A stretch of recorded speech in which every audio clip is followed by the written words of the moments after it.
Welcome to the Hobby School podcast. Whether you're a seasoned hobbyist or just getting started, Hobby School is the perfect place to learn something new. My name is Dr. Destiny Kopp, and I'm your host of the podcast. But before we jump into our episode for today, the only thing I ask is that if you enjoyed the episode, please share with a friend and give us an honest review on your favorite podcast platform. This helps us get out the content to more people. I also want to invite you to get on our wait list for our next Hobby School Online Learning Summit. These are free to attend, and you can find the link to join at hobbyschool.com, which is also in our podcast show notes. Now sit back, relax, and enjoy the episode.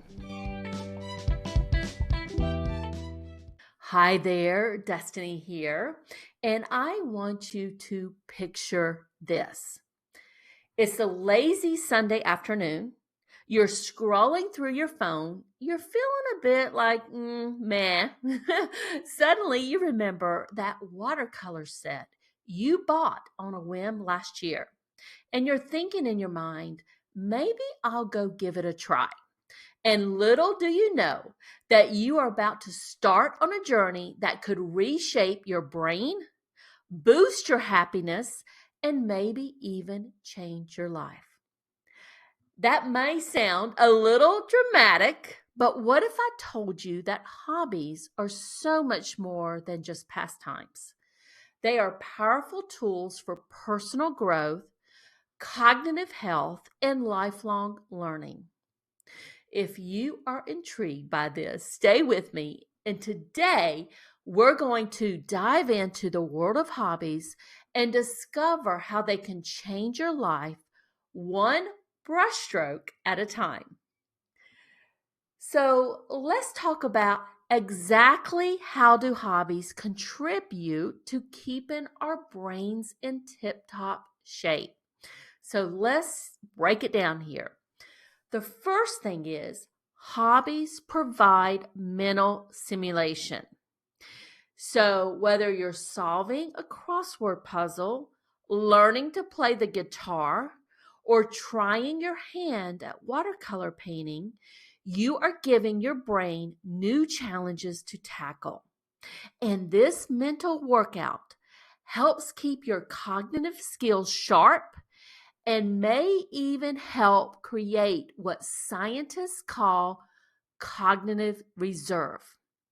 So think of cognitive reserve as your brain's backup generator. The more you have, the better equipped your brain is to handle potential issues down the road. I like to describe it like it's building a safety net for your mind. And different hobbies exercise different parts of your brains. And I want to give you some examples here. So if you're solving puzzles or you're playing strategy games, this can help improve your problem-solving skills and logical thinking. When you're learning a new language, that engages multiple areas of your brain, improving memory and multitasking abilities. Artistic hobbies like painting or sculpting can enhance your spatial awareness and creative thinking. And physical hobbies like dancing or some type of sports like pickleball, that can improve hand-eye coordination and even boost your mood thanks to those feel-good endorphins. But it's not just about the specific skills you're learning. The very act of doing that hobby and engaging with it, setting goals for it, practicing regularly, overcoming challenges and getting better at the hobby, that helps build cognitive flexibility. This is your brain's ability to switch between different concepts or tasks, which is super handy in all kinds of areas in life. And it's really just more than just brain food. There are a lot of emotional perks of hobbies. So now let's talk about feelings. And hobbies aren't just good for your cognitive health, they can do wonders for your emotional well being also. Let me ask you this. Have you ever felt that rush of pride when you finally master a tricky guitar chord or complete a challenging puzzle? That is your brain's reward system kicking in, giving you a nice dose of those feel good chemicals. And this sense of achievement can be a real boost to your self esteem and confidence. Hobbies can also provide a sense of purpose. So, in a world where we often define ourselves by our jobs, our family roles, having a passion project or a skill you're developing just for the fun of it can be incredibly fulfilling. It's something that is uniquely yours, a part of you and your identity that isn't tied to external expectations or other responsibilities that you have. The other thing is, I don't want you to forget about the social aspect. So many hobbies come in with what we would call these built in communities, whether it's joining a book club, you're attending a knitting circle, you're participating in a local sports league like a tennis league or a pickleball league. Hobbies can be a great way to connect with like-minded people.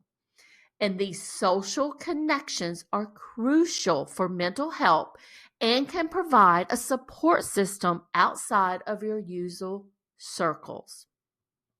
The other thing is, hobbies can be a fantastic stress buster. So, when you are fully engaged in an activity you enjoy, it's kind of like a form of meditation. You're present in the moment, you're focused on the task at hand, you're giving your mind a break from the worries and pressures of daily life. It is a chance for you to recharge and reset. So now that we've established that hobbies are pretty much awesome for your brain and your overall well-being, you might be sitting there and thinking, Destiny, that is great. I love all of that. I agree with you. But what hobby should I pick up? Well, here's where I would say that, my friend, the world is your oyster.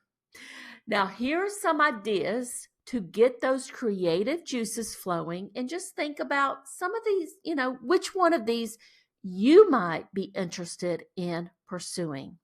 The first is language learning. So why not? Why not learn a new language? Learning a new language is like a full body workout for your brain. It improves your memory, it enhances those decision-making skills, and it can even make you more empathetic. Plus, it's a great excuse to take a vacation to practice your new skills. So, tools like Babel, and I may be pronouncing that incorrectly, maybe it's Babel, make it easy to get started, and you can practice with language exchange apps like Tandem, or go old school and pick up some foreign language books or movies. The next one you might want to consider is learning a new musical instrument.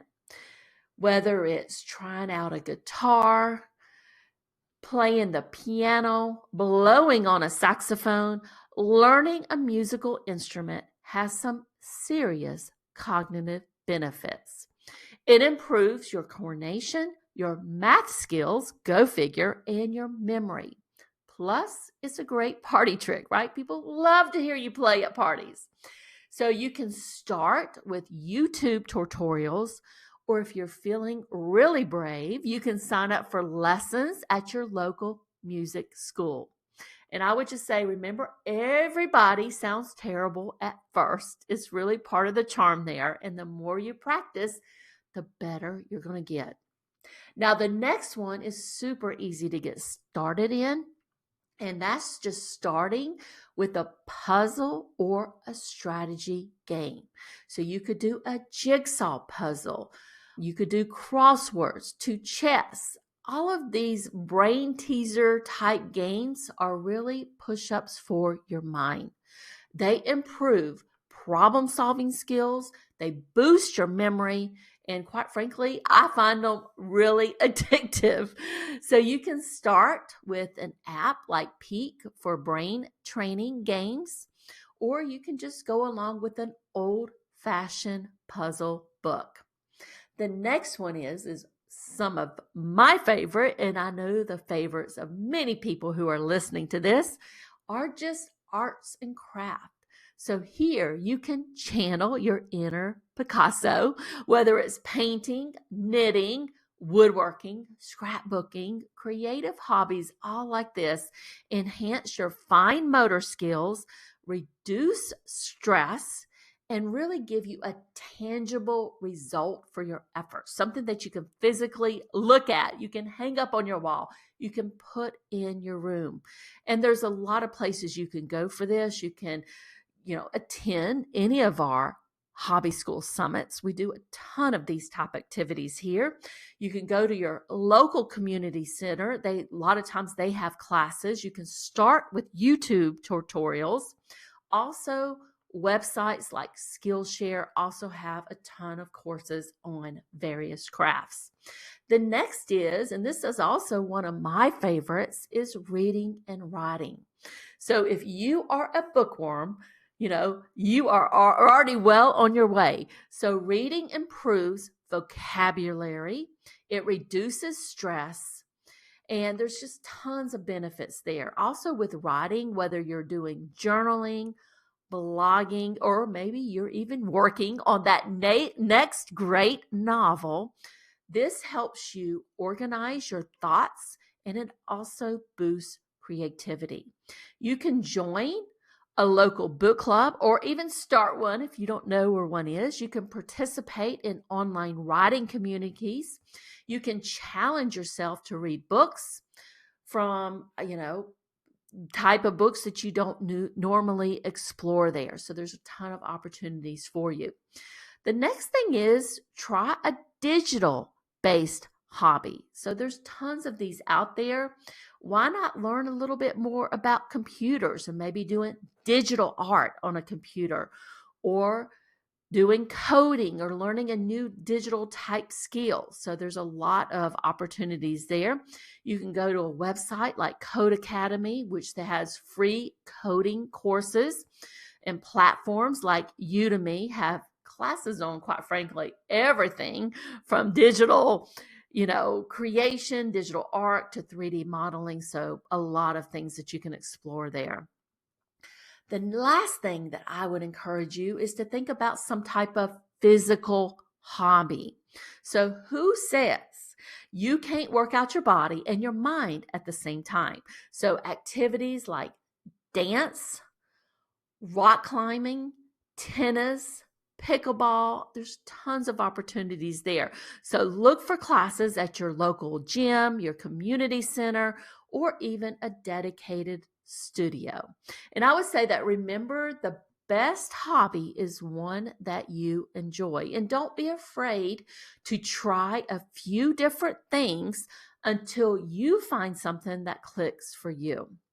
And the next thing is, I want you to make time for your hobbies, because you're worth it, right? I can hear that a lot of you are probably listening to this and thinking, Destiny, all of this sounds great. Quite frankly, I want to try all of it, but who has the time? And I get it. Between your work, your family, and the never-ending pile of laundry in your laundry room, finding times for your hobby can be about as likely as finding a unicorn in your backyard. But here's the thing. Making time for your hobbies isn't just a nice to have. It's a need to have. It's an investment in your mental health, your cognitive function, and your overall happiness. So let's talk a little bit about how you can squeeze some of this hobby time into your packed schedule. And the first thing I want you to do is to start small. You don't need to dedicate hours and hours and hours every day to your new hobby. Even 15 to 20 minutes a day can make a huge difference. It's all about consistency, not marathon sessions. And then I want you to schedule it. Put your hobby time in your calendar just like you would any other important appointment. Treat it with the same respect you would give a work meeting or a doctor's appointment. And then multitask, the good kind of multitasking. Look for ways to incorporate your hobby into other parts of your life. If you're learning a new language, listen to podcasts during your commute. Want to read more? Audiobooks while you do chores can be a game changer. And then make it a family affair. If your family time is eating into your hobby time, why not combine them? Have a family night together for strategy games or learn a new skill together. I know in our family, we like to go play pickleball together. Also use what we call dead time. And those are those little pockets of time that you have while waiting for an appointment or standing in line. That's a perfect opportunity for a quick language learning session on your phone or a few pages of that book you're reading. And then think about trading your screen time. Now, I know me and you, and we all love a good Netflix binge. But consider trading one episode for some hobby time. You might even find it more relaxing and fulfilling. And then the last thing you can consider is waking up just a little bit earlier. And I know, but hear me out here. Even waking up 30 minutes earlier can give you some peaceful, uninterrupted time for your hobby before the day gets crazy. And I just want you to remember it's okay to start slow. The goal is to make your hobby a sustainable part of your routine and not another source of stress. Now, let's just talk about it here. I've given you a lot to consider today. We know that hobbies aren't just fun diversions. They're a vital part of a healthy, balanced life. They keep our brains sharp, our hearts happy, and our lives interesting. And I know I was reading just the other day that people who were close to their deathbed, one of the regrets that they had was they hadn't explored more hobbies. And I don't want that for you. So remember that hobbies provide us with challenges, achievements, and a sense of purpose that extends beyond our daily responsibilities. Now think about all of that. And I want to challenge you, what new hobby will you try this week? Whatever it is, I want you to approach it with curiosity, patience, because you might not be perfect at it at the beginning, and a sense of adventure. After all, in the grand scheme of things, we are all beginners at this thing called life. So why not make it interesting, joyful, and growth-filled as possible? So you'll have to let me know and respond to one of the emails that we've sent out in our Hobby School newsletter and let us know what next hobby are you going to try. I hope you enjoyed this episode. Bye for now. Thank you so much for listening today. Don't forget to sign up for the waitlist so you'll be the first to know when our next free Hobby School Online Learning Summit launches. The link is in the show notes for this episode, or you can go to hobbyschool.com, and that's Hobby School with school without an H in it. Talk soon.